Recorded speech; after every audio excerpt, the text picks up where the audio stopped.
అక్షర భిక్ష. క్రింది పట్టికలో నున్న 9 గళ్లలో మనము వరుసగా మూడక్షరముల తెలుగు పదములను నిర్మించవచ్చును.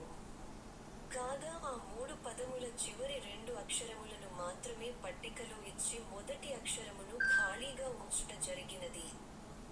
ఖాళీలలో ఉండవలసిన ఆ మొదటి అక్షరములేమిటో పట్టికకు ఇరువైపులా ఉన్న తెలుగు మరియు ఇంగ్లీష్ పదముల ఆధారముల ద్వారా కనుగొని 2 నిముషములలోగా పూరించండి.